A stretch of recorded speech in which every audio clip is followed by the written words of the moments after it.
इस मूवी के सीजन 1 के एंड में हमने देखा था कि टेररिस्ट अल्बैर की एक बड़ी सेना उसके काफिले की तरफ बढ़ रही और इधर इस काफिले में रखी एक गाड़ी में बम का काउंटडाउन लगभग खत्म होने को है।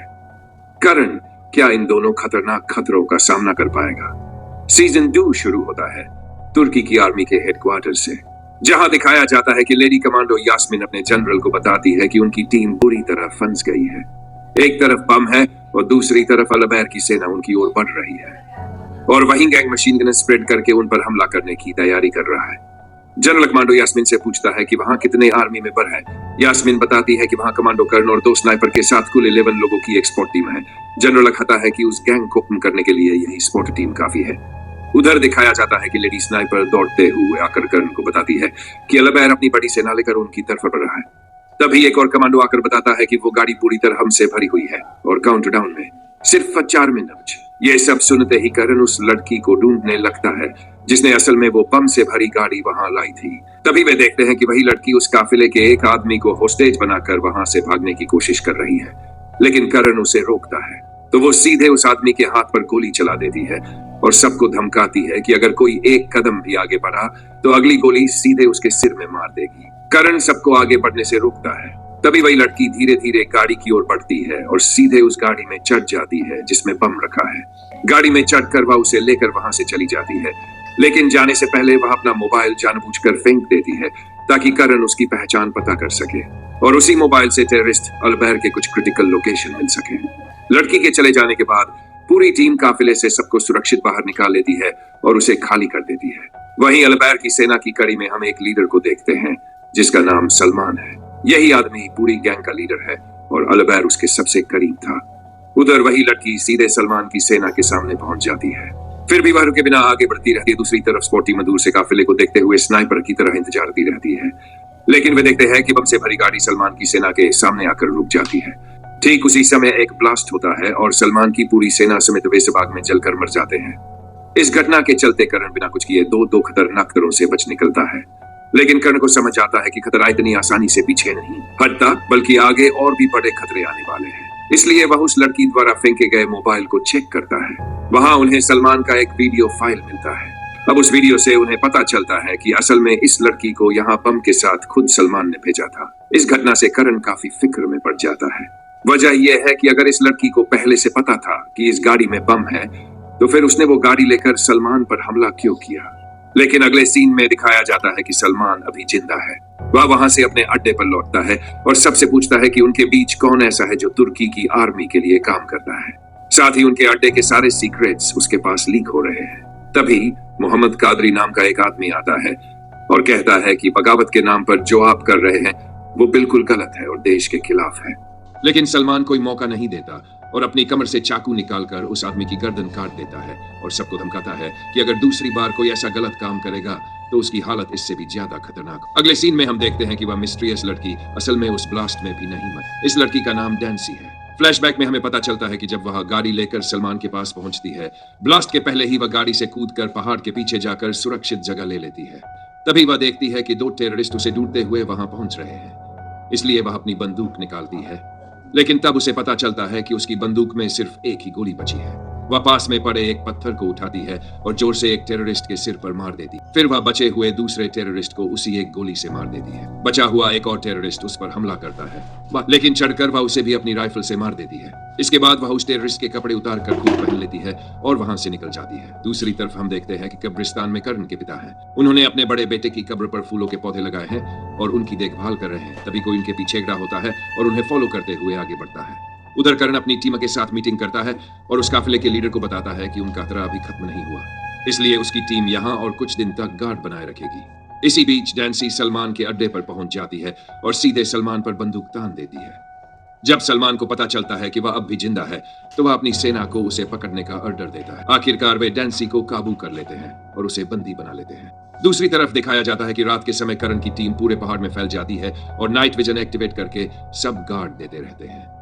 नीचे काफिले में एक बुजुर्ग व्यक्ति कर्ण और उसकी टीम को उस काफिले की कहानी के बारे में बताता है। वह बताता है कि उनके पुरखे पहले तुर्की में रहते थे, लेकिन एक समय उन्हें इस इलाके से बाहर निकाल दिया गया क्योंकि उन्होंने आतंकवाद के खिलाफ आवाज उठाई थी। इसके बाद एक टेररिस्ट ग्रुप ने इस इलाके पर कब्जा कर लिया और यहाँ आतंक फैलाना शुरू कर दिया।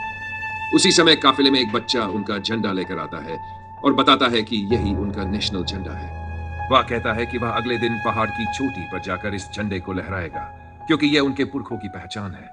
उसकी इतनी देशभक्ति देखकर टिमी और यासर अंदर ही अंदर खुश हो जाते हैं। इसी तरह पूरी रात गार्ड करने के बाद सुबह तुर्की की आर्मी के हेडक्वार्टर से कमांडर यास्मिन करन से कांटेक्ट करती है। करन उसे अब तक हुई सारी घटनाएं बताता है। इसी बीच एक सीन में दिखाया जाता है कि कोई आदमी करन के पिता के पास आता है और उनसे पानी मांगता है, जैसे कि वह सिर्फ पानी लेने आया हो। लेकिन उसी समय वह अपनी जैकेट से बंदूक निकाल लेता है। दूसरी तरफ दिखाया जाता है कि सलमान करन को एक वीडियो फाइल भेजता है। उस वीडियो में वह 7 लोगों को फांसी के मंच पर खड़ा करके रिकॉर्ड करता है और करन को दिखाता है। सलमान कहता है, तेरे भाई को तेरे ही हाथों मरवाने का प्लान मेरा ही था।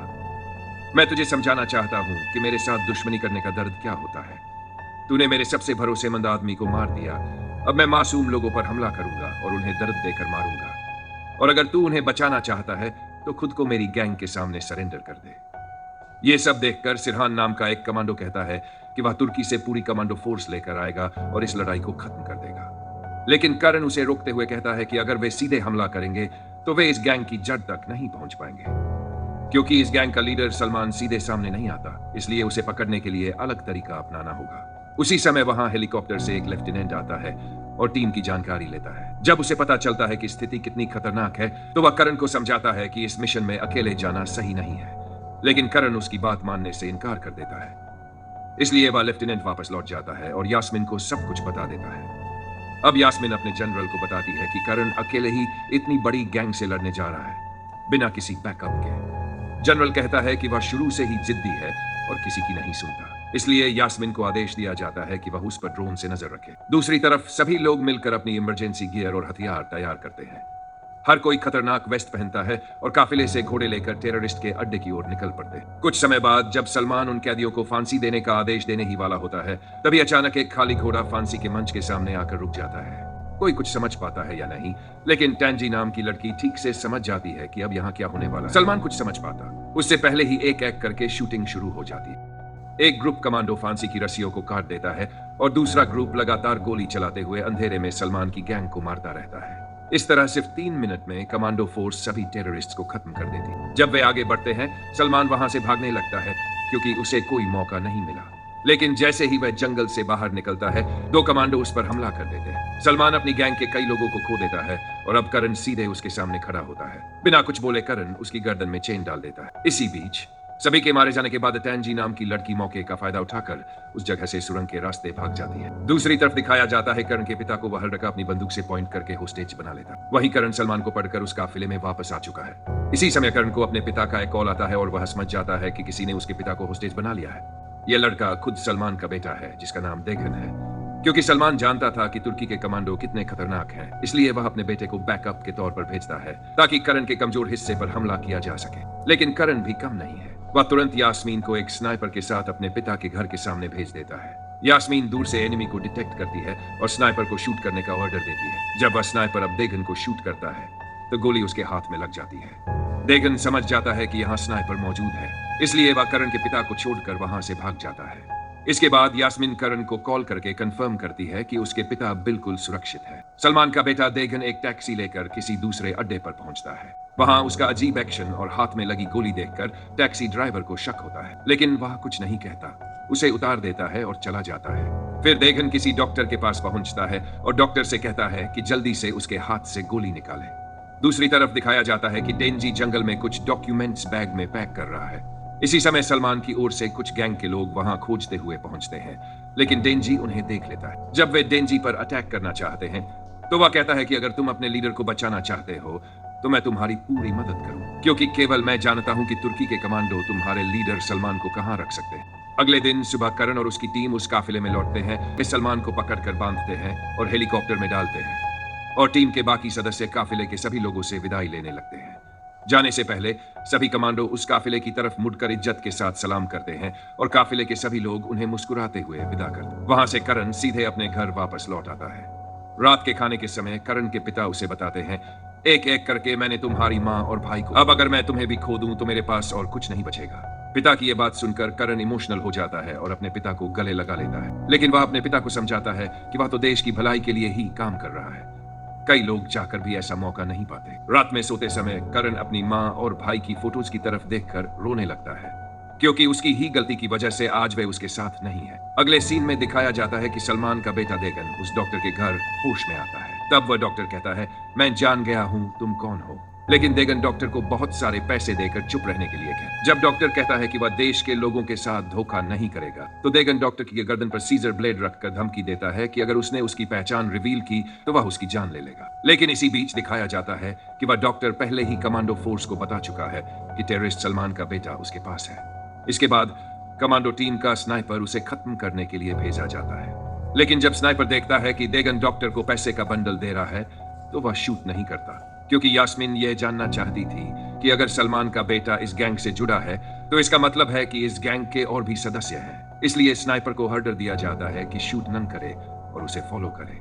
देगन डॉक्टर के घर से बाहर निकल जाता है और यास्मीन आकर सलमान से इंट्रोगेशन करने लगती है, लेकिन सलमान कहता है कि उन्हें मार भी दें तो वह कुछ नहीं बोलेगा। ये सुनकर यास्मीन कहती है कि सभी पहले ऐसा ही कहते हैं, लेकिन गर्म अंडे की थेरेपी और उल्टा लटकाने पर सब कुछ बाहर आ जाता है। इसलिए थेरेपी शुरू होने से पहले अच्छे से सब कुछ बता दो, इससे तेरा भी फायदा होगा और हमारे झंझट भी कम होंगे। लेकिन जब सलमान कुछ बोलने से इनकार करता है तो यास्मीन उसे 12 घंटे का समय देकर चली जाती है और जाते समय उसे चेतावनी देती है कि अगर उसने अपना मुंह नहीं खोला तो उसे गर्म अंडे की थेरेपी दी। इसी बीच जनरल बेस से जाने से पहले यास्मीन को कहता है कि किसी भी तरह जल्द से जल्द सलमान के बेटे को ढूंढकर अरेस्ट करो, नहीं तो उसे मार दो, क्योंकि वे इस तरह फैले हुए हैं कि उन्हें पकड़कर खत्म करना मुश्किल है। देगन जंगल के रास्ते पर आकर इंतजार करता है। वहां एक गाड़ी रुकती है और उस गाड़ी से एक शख्स उसे एक बंदूक देता है। वहीं बेस में यास्मीन और करण मैप देखकर सोचते हैं कि देगन जंगल के किस इलाके में हो सकता है। इस तरह 12 घंटे बाद यास्मीन फिर सलमान के पास आती है और बिना कुछ पूछे कहती है, तुम्हारा बेटा देगन पकड़ लिया गया है, अब बताओ किसे सजा देना है, तुम्हें या तुम्हारे बेटे को। यह सुनकर सलमान पहली बार डर जाता है। वह कहता है, मेरा बेटा पूरी तरह बेगुनाह है, मैं सब कुछ बता दूंगा, पहले उसे छोड़ दो। इसके बाद यास्मीन तुरंत जनरल को कॉल करके बताती है कि सलमान अब अपना इकरार देने के लिए तैयार है। जनरल कहता है, उससे जल्दी से जल्दी इंफॉर्मेशन हासिल करो, मैं तुरंत आ रहा हूं। यास्मीन जानती है कि इस पूरे गैंग को चलाने वाला असली मास्टरमाइंड सलमान का छोटा भाई महमद सरफराज है और वह सलमान से भी ज्यादा खतरनाक टेररिस्ट है। सलमान से इंफॉर्मेशन लेकर यास्मीन जनरल के साथ डिस्कशन में बैठती है। जनरल करण को बुलाकर फिर से यह मिशन उसके हाथ में देता है और यास्मीन उसे समझाने लगती है कि यह मिशन तुम्हारा सबसे खतरनाक मिशन होगा, क्योंकि सलमान जैसे और भी कई गैंग इतने दिन छिपे हुए थे, लेकिन अब वे बाहर निकल आए हैं। इसलिए किसी भी हाल में इस मिशन में तुम्हें जीतना ही हो। अब हम सलमान के भाई सरफराज को देखते हैं। चारों ओर बहुत सारी हथियारबंद फोर्स उसे घेर कर खड़ी होती है। जब वह बाहर आता है तो वहां कुछ गाड़ियां आती है और उन गाड़ियों में कई बेगुनाह लोगों को लाया जाता है, जिन्हें थोड़ी देर बाद बेरहमी से मार दिया जाएगा। इसी बीच करण एक रेस्टोरेंट में बैठा होता है कि वहां वह लड़की डेगी आकर खड़ी हो जाती। उसे देखकर करण अपनी बंदूक निकालना चाहता है। पब्लिक प्लेस होने के कारण वह रुक जाता है। जब करण थोड़ा शांत होता है तब डेगी कहती है, अगर तुम सरफराज को पकड़ना चाहते हो तो मैं तुम्हें जरूरी क्लू दूंगी।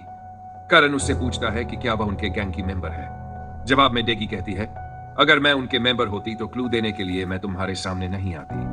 वह करण को कुछ क्लू देती है। अगले सीन में दिखाया जाता है कि करण अपनी टीम के सभी मेंबर्स के साथ मिशन पर जाने की तैयारी कर रहा है और सभी को मोटिवेट करता रहता है। अगर इस मिशन में कोई फेल हो गया तो पूरी टीम फेल हो जाएगी, इसलिए किसी भी हाल में कोई भी किसी के जाल में कदम नहीं रखेगा, क्योंकि हमारे चारों ओर अब बहुत सारे जाल बिछे हुए। सभी मिलकर शपथ लेते हैं और अपने वेपन्स लेकर निकल पड़ते हैं फाइनल मिशन के लिए। और बेस से यास्मीन ड्रोन से उनकी प्रोटेक्शन करती रहती है और पूरे एरिया की देखरेख करती रहती है। इसी बीच टेररिस्ट के अड्डे में दिखता है कि सरफराज अपनी फोर्स को ऑर्डर देता है कि पकड़ लाए हुए सभी को खत्म कर दो। जब वे बंदूक लेकर उनकी तरफ बढ़ते हैं तभी वहां सलमान का बेटा देगन यानी उसका भतीजा आता है अपने चाचा से मदद मांगने। लेकिन उसे देखते ही सरफराज उसे जोर से पकड़कर बांध देता है और कहता है, तेरे हाथ में गोली लगी थी ना, और तूने खुद उसे नहीं निकाला बल्कि किसी और से निकलवाई। फिर वह उसे जोर से पकड़कर उसके घायल हाथ में चाकू डालता है और वह गोली निकाल देता है। अब सभी देखते हैं कि उस डॉक्टर ने गोली निकालकर जीपीएस ट्रैकर उसके हाथ में लगा दिया था। लेकिन कुछ समझने से पहले ही वहां कमांडो फोर्स आ जाती है और सबसे पहले दूर से शॉट मारकर सलमान के बेटे देगन का सिर उड़ा देती है। इसके बाद वे भी पलटवार शुरू करते हैं और देखते ही देखते वहां एक खतरनाक शूटिंग शुरू हो जाती है। लेकिन कमांडो फोर्स दुश्मनों को खत्म करते हुए आगे बढ़ती है और स्नाइपर टीम दूर से उन्हें घर देती रहती है। एक समय जब वे घर के अंदर जाने लगते हैं तो एक कमांडो सरफराज के हाथों पकड़ा जाता है। सरफराज करण से बंदूक नीचे करने को कहता है, लेकिन करण सीधे सरफराज की बंदूक पर शॉट मारता है और उसे पकड़कर खिड़की से नीचे कूद जाता है। बाकी कमांडो कमरे में आकर देखते हैं कि उनके कैप्टन और टेररिस्ट सरफराज ऊपर से गिरकर बेहद घायल हालत में पड़े हैं। और दूसरी तरफ एक बाइकर को दिखाया जाता है जो सीधे आर्मी के हेडक्वार्टर के सामने खड़ी होकर वहां देख रही है, मतलब कि तुर्की के इस हेडक्वार्टर पर कोई बड़ा हमला होने वाला है। और दूसरी तरफ करण और वह टेररिस्ट सरफराज बचे थे या मारे गए। इसी सीन के साथ इस सीरीज का सीजन 2 यहीं खत्म होता है।